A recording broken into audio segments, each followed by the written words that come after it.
Welcome back to the Mid-Atlantic Sports Report here on MASN. Your box seat to the Birds starts in spring training from Sarasota, Florida on Tuesday, March the 8th. First televised game starting at 1 o'clock in the afternoon. Then on the 10th against the Yankees at 1. 16th against Pittsburgh, the 20th against Tampa Bay, the 25th against the Yankees. All those 1 o'clock starts, by the way, rebroadcast in the evening starting at 7 right here on MASN. And then the Orioles conclude spring training with a couple of evening games, one against the Atlanta Braves at 6 and the other against the Detroit Tigers also at 6. Remember, again, your box seat to the Birds, MASN for Orioles and Nationals coverage. And we walk you back to our studios right now with Mark Zuckerman and Mel Anton. I'm Tom Davis, and joined now by Roch Kubatko from MASNsports.com. And Roch, you know, we've talked privately about whatever happened to Delmon Young. Well, you broke some stories about Delmon Young today on your blog. Give us an update. Yeah, it's one of the reasons Twitter comes in handy. You actually can find these reports. It was actually somebody, a radio station in Miami, first reported that. And you're right. I was kind of asking, is there any chance maybe Delmon's in jail or something? Because we hadn't heard anything about him. He wasn't mentioned at all in trade rumors as a free agent. And then all of a sudden it turns out, well, he was arrested Sunday night, unfortunately, in Miami for I guess, threatening and choking a valet attendant who wouldn't allow him access into a club that was apparently closed. And Delmon threatened to kill him. The rest mixed slurs. It's just a really ugly situation. He was released after being arrested. He apparently had answered his door, not dressed from the waist down, unsteady, slurring. So Delmon's got some issues he's got to take care of. I don't think we're going to be hearing about him signing with any teams. Roch, are the Orioles interested in Yovani Gallardo for their rotation? Yeah, yes, no. It really depends what hour of the day. I think they've always been interested, and they certainly are again. It's just a matter of, are they willing to give up that first pick, which right now I think would be the 14th overall, and whether his price comes down. And it seemed just what it seemed like they weren't willing to do that and had walked away from him. We find out that within the last week or so, you know, they seem to have been interested again. They're rechecking the medicals, and there's talk again that they're back in on him possibly. So, you know, I don't know how much of that is just the fact that they really are in the market for another starting pitcher, and they feel like they're going to have to do this even if they really don't want to give up the pick. If it's a case the price has come down now, so it seems more appealing to them. But right now they're back to where they are interested enough that there are discussions again about possibly giving up that pick to sign him. Roch, you mentioned the draft pick. Do you think that's ultimately what's standing between them signing him and not signing him? Like if the compensation pick wasn't attached to Gallardo, you think they'd be jumping right in and signing him, or is there more to it than that?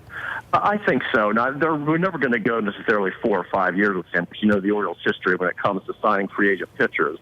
Other than Ubaldo Jimenez, that was the record contract, 4 years, $50 million. They really didn't want to go that far with him.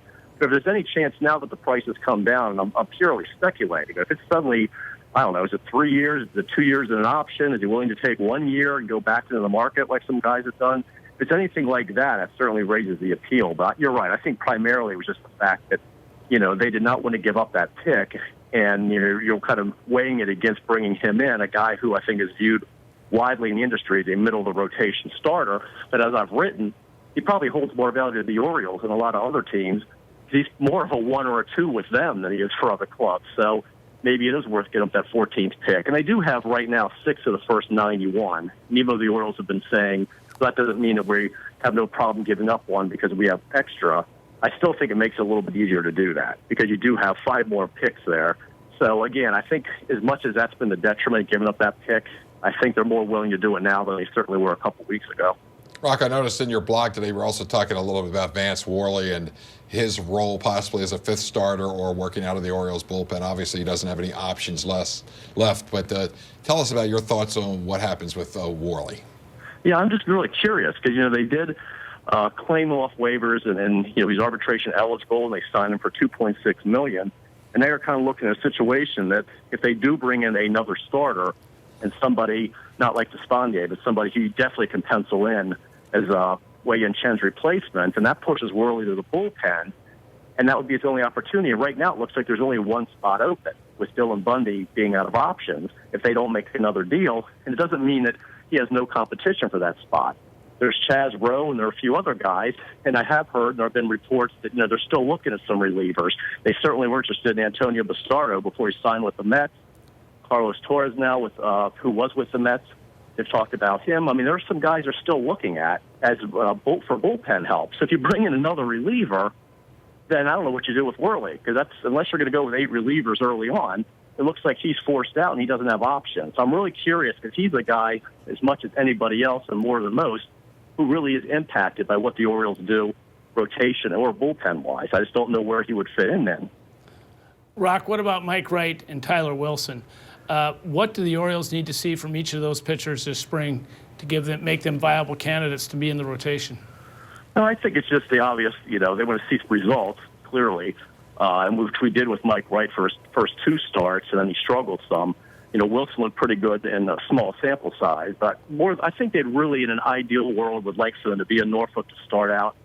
They have talked about, as well as getting a replacement for Chen, they need to improve their depth amongst starting pitchers, and that's how you would do that, in part, by having those guys still at AAA, adding a couple other guys, and then just hopefully have them beaten down the door where you're going to have to make room for one or both at some point, whether it's this season or next. And, of course, you could also put them in the bullpen at some point if you had a need. But, I think they just would want to see more progress from them, just a little more experience, and certainly with Wright. He was so good those first 2 starts and was 14 1/3 scoreless. And then teams seemed to kind of figure him out a little bit, and he wasn't throwing strikes as consistently as he was before. His velocity was down a little bit. I think, they just want to see consistency, production. That's assuming they start out in AAA, and then hopefully they force their way into the pitcher. Roch, you mentioned Dylan Bundy earlier, almost in passing, which is pretty remarkable when you think about this guy who not that long ago we're talking about as one of the top pitching prospects in baseball. We know what he's been through with all the injuries. We know he's out of options, so that puts them in a bind. What do you think deep down the organization realistically thinks this kid can be both this year and beyond? I mean, they would certainly love for him to compete for a spot in the rotation next spring. It's just not realistic this year because he just doesn't have enough innings built up. So really, you just want him to stay healthy at this point. It seems like a modest goal, but he hasn't been able to do that. They want to see him get through the season healthy and, to a point productive enough where you're not having to completely hide him. And I think that's their worst fear, is that he's healthy in spring training, you can't get anybody out. If that happens, well, now what do you do with him? Do they have to carry him? And you're not, you try and put him through waivers to set him down. A team is most likely going to claim him. And he is their number 1 prospect still. So, they just right now want to see him healthy, and whatever he can give him bullpen-wise is great, and then have him go ahead next spring and compete for a spot in the rotation. So I don't know whether that's, what the innings limit is for him, but there's absolutely no way you can even consider him as a starter at this point. He's the first one to say that. He goes, look, I'm not a 200-inning guy. Right now, I'm not close to that. So whatever you get, 40, 50, 60 innings out of the bullpen, whether it's 1-inning roles, whether he ends up being kind of a long man for them, especially if T.J. McFarland does a break camp with the team, whatever it is, just get him healthy through a season, and then hopefully he can vie for a spot in the rotation.